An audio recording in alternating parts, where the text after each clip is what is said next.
The Joe Rogan Experience. So you made a movie about the story that you told on the podcast about a guy who pretended that he was from Yale, and then you found out later in your relationship that he was not, and he was completely full of shit. Yeah, I told that story on your podcast a couple years ago, and I was trying to think if that was the first time I'd ever been on your podcast in this iteration, like as the huge Joe Rogan Experience podcast. And I couldn't remember if I'd been on it before, prior to that. I think you had. I think so too. But I think I was like, that would be the perfect bookend to this story, because the first time I told it in its totality was here, and then here I am and I've made this movie. It's such a crazy story. Yeah. The fact that the guy that really was what he was doing, he was just completely lying about his background and who he was, but it worked for a little while. Well, you know, so I remember when I told the story, and of course the feedback's all like, "You're a dumb bitch. What's wrong? Why is there a woman talking about anything?" And so I was just like, okay, I got to be careful in the way that I parse out this narrative. And my answer is, you know, there's red flags that we're taught to think about. You know, you're walking down the street in New York City and someone gives you a look, you got red flags, right? You're at you're doing a business deal, there's red flags. In a relationship, you know, because of music and TV, we're all thought to think about cheating, right? And lying in that way. I meet you randomly, and in the first 5 minutes, I'm like, where'd you go to school? What do you do? I don't want to be the kind of person that has a radar up, because these weren't lies like, I'm the king of Spain, I have a fleet of yachts at my disposal. It was like, I went to Yale, just like my cousin did, and I do hedge funds. Like, okay. Seemed normal. And that's how these kind of people get by. And so these weren't You met this guy on a plane, right? An airplane. As if there's a difference. Like, not like just grassy plane. Specifically an airplane. Not a hydroplane. So you were headed to a gig, he was sitting next to you? I was coming over Thanksgiving. Oh. I was just, on my family, some of them are on the East Coast. And my big thing as my whole career, I spend the money on the travel. Like, that's a great investment. Like, buy that first class ticket. When you travel so much, I'm like, that's where the money goes. And you're usually sitting next to someone who looks like your dad in first class. It's seldom that I was probably 29 at the time, 28, 29. Seldom you're sitting next to someone around your age, you know, and here's a guy. And so we just start talking because we're around the same age. And we just got along super. He was funny. He was dorky, but smart, like just a cool guy. And he had a girlfriend and I had a boy picking me up at the airport. And I think we exchanged like Twitter handles. Like this wasn't like a salacious, like, give me your details. And I was like, if you and your girlfriend ever want to come to a show, you know, you're a comic, you get it, like right. Comedy store. I get paid the same way either way. So come on down to the store. But we became friends. And what made it easy was when you're a comic, you keep such odd hours. Like, how many times have you eaten dinner at like 1 a.m? And you're like, I do all for protein. I have to eat late at night. I usually don't eat at night. All right, cool. I intermittent fast too. That's what I do. On it. But I like how you do my voice. On it. I think it's just my generic beefy guy. Like, that could be you. That could be me, bro. What you don't understand is that it's just a structure within a democracy, which is a man-made construct. Whoa. Is that good? It's not bad. It's not bad. It's not bad. I'd have to. It's bro talk. That's like bro politics. It's bro time. Bro intelligent talk. Yeah. So what did this guy actually do? What was his actual job? He worked at a hedge fund. And I mean, who checks that? Would a person who works at a hedge fund know the difference between a club headliner and a theater headliner? Like, there's level. Right. Like, why? Okay, that sounds really boring, and whatever. I get that that's with numbers and money. But he went to a college. You went to a college, just not that one. Just lied about Yale. Right. Yeah. That's what I found out way later. Work at a hedge fund. Yeah, but I think it was like super low level. Like, he made it like, oh, I'm starting my own business, and you know.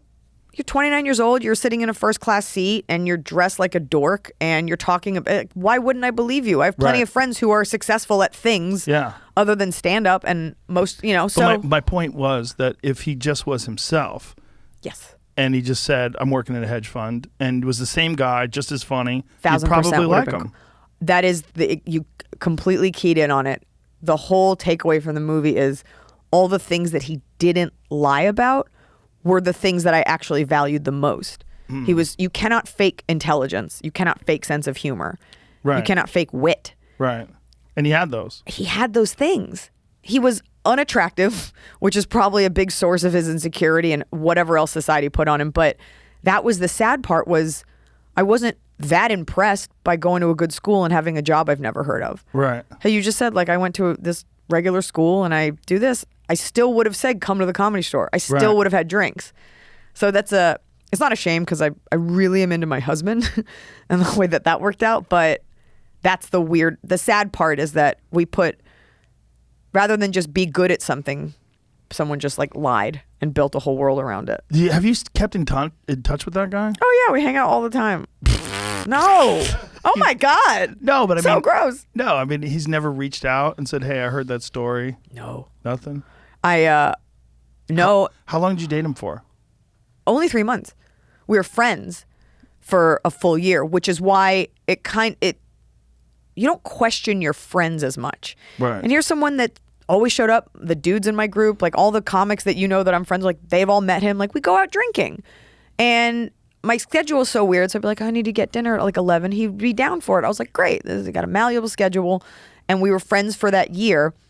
I have best friends in LA, and I've been to their apartment twice in 15 years. So you're not checking on things, because I just take it it's normal at face value where you live and stuff like that. And to be honest, the closer we became as friends, the more he was like, look, I really like you. And we would always, you're in your 20s, so you're going out drinking. I never wanted to go to his house. Like he would meet me at my condo and we would go, or my friends would come over, because I was like, there's no reason. If I know you like me and I don't like you, there's no reason for me to go to your house. Like you want to keep wise of you. On neutral territory. It's Yeah. not. I'm not afraid of my physical safety, but in terms of messaging, I think that's a little like, I don't like you, but I'll get drunk and hang out in your room. Mm-hmm. We're not doing that. I got a house. Smart. There's a bar. Right. And I was very honest the whole time. I'm like, I'm just not there yet, and I do go on dates. I like how you said "yet" though. It's like, ooh. So What? you're saying there's a chance. That was. I think I was just Dumb thinking and about the Dumber? movie. So you're saying there's a chance, which is how guys think. Yeah. But I was very honest. Very honest. In being like, look, But there was a chance, because you wound up getting together with him. Yeah, but I didn't see it that way. That's like, but you get it? I mean, you're talking about an eventuality that no one could foresee, because I Except was him. dating other people. Right. Right. Consistency was key. But well, that's actually, why dudes will hang out in that friend zone. I hear that, and I would always say, I'm not into you. In fact, I'm going on a date tonight. But by the way, if you can't handle that and you don't want to be my friend, that's okay. I would give him these outs. Right. And the truth is, I wasn't into him. We were very close as friends. And then one day he told me his mom had cancer. Oh, I remember this part. Right. So as a human and as a woman, like there's a vulnerability that he cried. He's probably crying about what a good liar he is, but like. His mom didn't really have cancer. No. Yeah, that's what's fucked up. I remember this. And I forgot met her. that part of it. I met her. We had just my heart opened up, and as a woman, you can become, this is my big thing. You can become attracted to a man who you are physically not attracted to because of personality. Men, it doesn't work. Joe, you've never been like, that girl is a warthog, but it turns out she's really funny, so I do want to put my mouth on hers. Like, you've never in your life been like, but she got a great personality. But girls do. It's just, we're cerebral, and men are very visual. And so it was all the kindness, how smart, how funny, all this stuff. Mom got cancer. I'm like, oh my God, I need to be there for this person who's been nothing but kind to me as a human. And my heart opened up, whatever. And I met her. It was around the holidays. And so because we met in November, and I remember I was going like Christmas craft shopping. And we met at like a craft store. And she was there. And I'd never, she has cancer. And he said she's very sick. So I didn't want to be indelicate. I didn't want to be like, how's your cancer, Susan? So I remember asking her, like, how are you feeling? And of course, this woman's like, feeling fine. Why? Have you heard otherwise? Oh, God. And we only talked for like a half hour, and I remember at the time thinking like, oh, this is a guy that I really like. And if she's going to die, I want her to know that her son is with someone who's kind. I remember thinking that. Wow. Because. That's so heavy. It's so heavy. And I didn't find out that she didn't have the cancer until after I realized all the lies and I'd broken it off. Oh, my God. I ran into some mutual friends. And I was like, he's a fucking loser. He must be literally insane. That's an insane person. He's an insane person, but also the story is so insane, and you so have to tread lightly as a woman because people find fault no matter what you do. Like, I remember someone saying like, well, you're a gold digger. And I was like, how's that now? Like, I've made a bunch of my own money since I was like 25. You can't pay attention to that. No, but it opened my eyes up to the perception just of when you tell a story that's so honest, the feedback that you get, and you're like, okay, let me control this narrative. So that's why in the movie, she's not some struggle. I put her as like mostly successful to show like this isn't like she needed anything. Right. And a lot of articles are like, she was so strong. It's like, no. She just didn't wake up and die. I wonder what other lies that guy, because that's not a guy who's done that for the first time. Like if someone's lying about their mom having cancer. Oh my God. It's such a crazy lie. Such bad karma. What bad energy to go through life like that. It's like the momentum of all those lies must be like inescapable. Like how does one stop and become an honest person when you're lying about that many things and intimate things like your mother, yes, the person who gave life to you? You're lying and saying that she has cancer so that a girl will like you more. Yeah. It's really insane. Super beta. And it's a pattern. That's a strange pattern. Because like what makes people lie? You know? Feeling insufficient. Mm-hmm. You know, feeling that and this is for better or for worse, we hold men to a certain standard in our society. I'm not excusing this behavior. I'm just saying, you know, men who don't want to be sensitive or don't want to cry or are afraid to show vulnerability because we have this like macho archetype.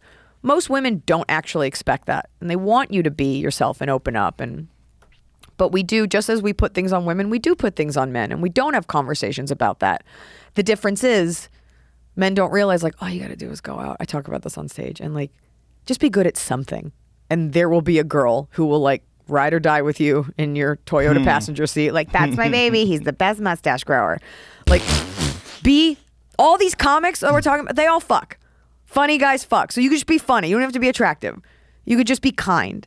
You could just be good at like Magic the Gathering. There's a girl that's cool with it, but some people just think if I posture and I lie, I'll get the kind of girl I deserve. Don't you think it's also that kind of like financial world? Like the financial world is very much about filled with sociopaths. There's a lot of that. Sure. Yeah, but it's all about like what kind of car do you drive? What kind of watch do you have? Where's your house in? You know, how much money are you making? How much did you make last year? What's your end goal? So those archetypes, like that patina of a person, right? Like you have to be what's his name in American Psycho? Yeah, Bateman. Patrick Bateman. Having to be that, and the whole movie's about that expectation. Mm-hmm. The business card, things like that. I mean, yeah. I didn't include. He told me he was in Skull and Bones. Oh Christ! And Yale? I remember thinking like, I don't know, that's a pretty big secret. People, and he invited me. He's like, I'm going to London for like a reunion, like an event. Do you want to come? And I was like, sort of, but I do need my own room. Like, I'm not going to share a room with you. And then, of course, he ended up not going. Of course. But there are things where they're so out of my room, like, I am not in Skull and Bones, and it seems so foreign. So you fit the bill. I guess you could be. Wouldn't you think you'd be more successful if he was in Skull and Bones? Isn't that one of those things where you're connected to all those? Well, how do you gauge how successful someone is? By their car? Because he drove a really nice car. Did he? And I never saw his house, and he dressed well, and he spoke like. Oh, okay, so you thought he was very successful. He presented as a kid that I went to school with. But he obviously was kind of doing well if he did work for a hedge fund, right? Well, they will let almost anyone sign a lease to a nice car. Right? What kind of car was it? It was like an Audi. I couldn't tell you what kind. Mm-hmm. But a nice car? Yeah. Huh? So. Doing pretty good? I guess so. But I also like wasn't so impressed. Like I had my own condo. You don't give a fuck anyway. If a guy had a Porsche and he lived in a mansion. My husband drives a Mazda. And I drive a Honda Civic Hybrid that I won on Last Comic Standing. You still have that fucking car? That's how we flex. You still have that fucking car? I love it. Wow. Catch new episodes of The Joe Rogan Experience for free only on Spotify. Watch back catalog JRE videos on Spotify, including clips easily, seamlessly switch between video and audio experience. On Spotify, you can listen to the JRE in the background while using other apps and can download episodes to save on data cost, all for free. Spotify is absolutely free. You don't have to have a premium account to watch new JRE episodes. You just need to search for the JRE on your Spotify app. Go to Spotify now to get this full episode of the Joe Rogan Experience.